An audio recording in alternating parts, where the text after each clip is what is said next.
Jika dalam kehidupan sehari-hari manusia lebih banyak berbicara untuk berkomunikasi, maka akan beda halnya ketika memasuki dunia bisnis. Meskipun hampir 70% kegiatan bisnis atau organisasi melibatkan komunikasi, mulai dari merekrut karyawan, melatih karyawan baru, dan menjalankan tugas-tugas organisasi, namun kegiatan komunikasi di sini lebih bersifat reseptif. Artinya, akan lebih banyak terjadi kegiatan mendengarkan dan membaca daripada bicara. Karena komunikasi dalam konteks bisnis berpengaruh langsung terhadap pencapaian tujuan bisnis itu sendiri, sehingga kredibilitas komunikator sangat diperhitungkan. Hai, Assalamualaikum, sahabat Fidria, apa kabarnya hari ini? Tetap jaga kesehatan ya, biar kita bisa sering belajar bareng di channel ini. Are you ready for this class? Come on guys! Jadi, komunikasi bisnis itu apa sih? Komunikasi bisnis adalah pertukaran informasi berupa gagasan, pendapat, instruksi secara personal maupun impersonal sebagai upaya dalam mencapai tujuan bisnis. Tujuan bisnis ini terdiri dari tujuan produktif dan tujuan pemeliharaan. Untuk bisa mewujudkan tujuan-tujuan ini, maka pelaku bisnis harus akrab terlebih dahulu dengan ruang lingkup komunikasi bisnis. Ruang lingkup yang dimaksudkan dalam komunikasi bisnis adalah pihak-pihak atau stakeholders yang berada di lingkungan bisnis itu sendiri, baik lingkungan internal maupun lingkungan eksternal. Lingkungan internal adalah lingkungan yang berpengaruh langsung terhadap organisasi, yaitu pemilik, manajer, dan karyawan. Komunikasi dalam lingkungan internal ini dipergunakan untuk menciptakan keharmonisan dan keseimbangan di dalam organisasi. Sedangkan lingkungan eksternal adalah lingkungan di luar organisasi yang ikut memberikan pengaruh terhadap organisasi. Lingkungan eksternal ini terbagi dua, ada yang memberikan pengaruh secara langsung dan ada yang tidak langsung. Lingkungan eksternal langsung diantaranya pelanggan, pemasok, penyalur, dan regulator. Sementara yang termasuk lingkungan eksternal tidak langsung diantaranya teknologi, politik, dan sosial ekonomi. Membangun hubungan harmonis dengan lingkungan eksternal juga perlu dilakukan untuk memuluskan proses pencapaian tujuan bisnis. Tentunya masih dalam cara-cara yang wajar ya sahabat. Dikarenakan komunikasi bisnis merupakan salah satu fungsi manajemen, maka penting untuk membuat perencanaan terlebih dahulu, supaya komunikasi tersebut bisa berjalan efektif. Bagaimana caranya? Pelaku komunikasi, terutama komunikator, harus paham dengan variabel dan prinsip komunikasi bisnis itu sendiri. Variabel adalah bahasa lain untuk komponen atau proses komunikasi. Diistilahkan demikian karena masing-masing komponen komunikasi bisnis ini memberikan pengaruh yang berbeda-beda atau bersifat dinamis.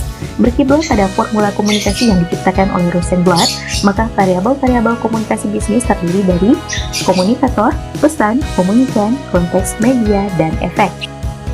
Komunikator adalah orang yang mendorong terjadinya komunikasi tersebut. Komunikator bisa bersifat individual ataupun institusional. Status dan power atau identik dengan posisi jabatan yang dimiliki oleh si komunikator ini akan memperlihatkan kredibilitasnya saat berkomunikasi.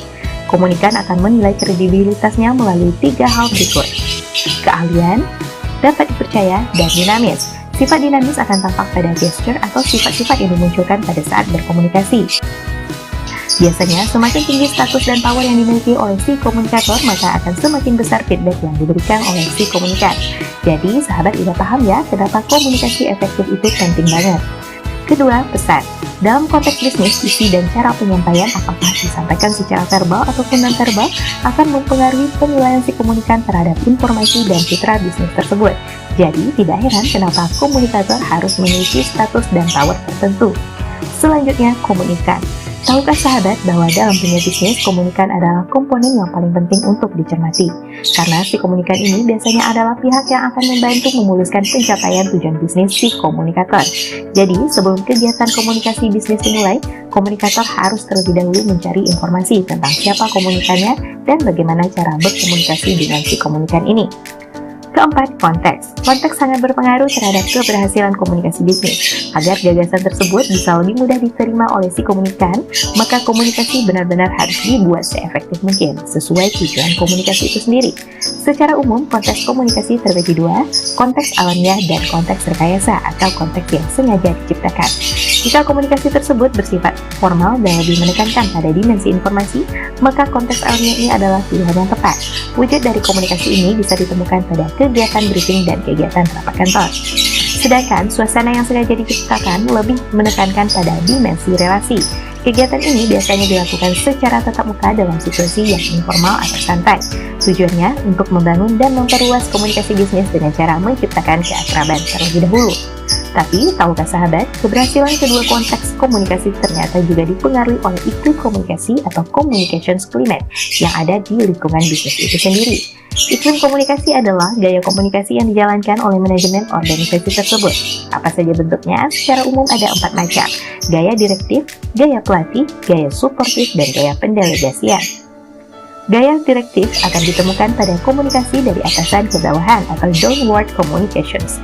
Gaya ini agak sedikit kaku dan terkesan otoriter karena di sini atasan hanya memberikan perintah dan instruksi yang harus dijalankan oleh bawahannya. Gaya komunikasi ini bisa kita lihat dalam konteks komunikasi alamiah. Gaya pelatih ini adalah gaya komunikasi bisnis yang paling demokratis karena melibatkan hubungan dua arah. Di satu sisi, atasan bertindak memberikan perintah, terjadilah downward communications, dan di sisi lain, bawahan berkesempatan memberikan feedback berupa pendapat, usulan, dan saran kepada atasannya, sehingga terjadi upward communications, sehingga hubungan ini lebih seperti pelatih dengan timnya ya. Selanjutnya, gaya suportif. Gaya suportif lebih dikenal sebagai sideways communications, di mana atasan memperlakukan bawahannya seperti rekan yang memiliki posisi jabatan yang sejajar, sehingga lebih gamblang berkoordinasi. Hampir sama dengan gaya pelatih, komunikasi ini juga berlangsung dua arah, cuman bedanya, atasan hanya menentukan tujuan, sedangkan bawahan diberikan kepercayaan penuh untuk mewujudkan tujuan organisasi. Di sini, atasan percaya bahwa bawahan mempunyai kemampuan dan keterampilan untuk mewujudkannya. Dan yang terakhir adalah gaya pendelegasian. Di sini, atasan akan memberikan kesempatan kepada bawahan untuk menunjukkan kemampuannya sehingga memunculkan rasa tanggung jawab pada bawahan tersebut. Nah, sahabat, menurutmu gaya mana nih yang paling mendukung keberhasilan komunikasi bisnis? Silahkan berikan tanggapanmu di kolom komentar ya. Kembali lagi ke variabel komunikasi bisnis. Selanjutnya adalah media. Media berkaitan langsung dengan proses penyerapan informasi oleh si komunikan. Semakin tepat media yang digunakan, semakin cepat informasi tersebut akan diserap. Yang tak kalah penting, komunikator harus update dengan perkembangan teknologi yang sedang tren. Jika dahulu komunikasi dilakukan secara tatap muka, via telepon, atau media massa, nah saat ini orang-orang cukup menggunakan internet untuk bisa berkomunikasi secara audio, visual, dan interaktif.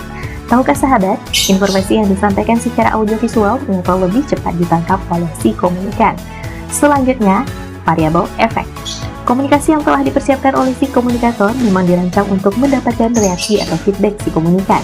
Diharapkan setelah informasi tersampaikan akan ada perubahan sikap dan perilaku si komunikan terhadap informasi tersebut. Selain variabel-variabel di atas, ada juga bagian yang tak kalah penting dalam komunikasi bisnis, yaitu prinsip-prinsip komunikasi. Mari pelajari apa yang disampaikan oleh Murphy dan Hildebrand berikut ini. Yang pertama, completeness, conciseness, concreteness, consideration, clarity, courtesy, dan correctness. Completeness adalah bagaimana seorang komunikator bisa memberikan informasi selengkap mungkin.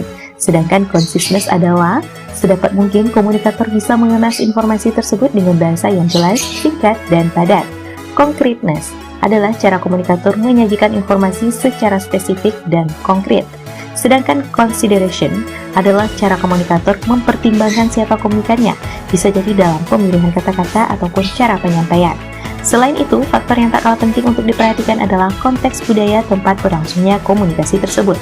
Konteks budaya ini sangat perlu diperhatikan jika komunikasi bisnis sudah berbentuk multi-channel communications lintas budaya dan lintas negara. Edward T. Hall mengkategorikan komunikator ke dalam dua kategori, yaitu komunikator konteks rendah dan komunikator konteks tinggi. Komunikator konteks rendah harus menyampaikan informasi secara tegas, terus terang, eksplisit, dan apa adanya. Beberapa negara yang memakai gaya komunikasi seperti ini diantaranya adalah Amerika Serikat, Jerman, Skandinavia, dan Finlandia. Sementara komunikator konteks tinggi harus menyampaikan informasi secara diplomatis, implisit, dan tidak langsung. Contoh negaranya adalah Prancis dan Jerman. Jadi, hati-hati ya sahabat, lihat-lihat dulu kita bakal komunikasi di mana nih. Jangan sampai informasi yang kita sampaikan malah dianggap melanggar kode etik komunikasi, hanya karena nggak tahu aturan mainnya. Benar nggak? Selanjutnya, clarity. Bagaimana supaya pesan bisa disampaikan, mudah dimengerti oleh si komunikan. Cukup gunakan bahasa yang umum aja ya, nggak perlu bikin jargon-jargon unik yang bikin orang maju mundur cantik untuk paham isi pesannya. Selanjutnya, courtesy. Dalam bisnis dikenal sebagai code of conduct, yaitu bagaimana seorang komunikan menjaga etika, baik sopan santun maupun tata krama dalam berkomunikasi di depan komunikatornya. Dan yang terakhir adalah correctness. Kecermatan dan ketelitian sangat penting untuk diperhatikan agar tidak terjadi kesalahan informasi pada saat berkomunikasi. Nah, sahabat, sekian menu pengenalan komunikasi bisnis kali ini. Semoga bisa membantu sahabat dalam memahami komunikasi bisnis. Jika informasi ini masih dirasa kurang atau ada pertanyaan, silakan berkomentar ya. Thanks for now. Assalamualaikum warahmatullahi wabarakatuh.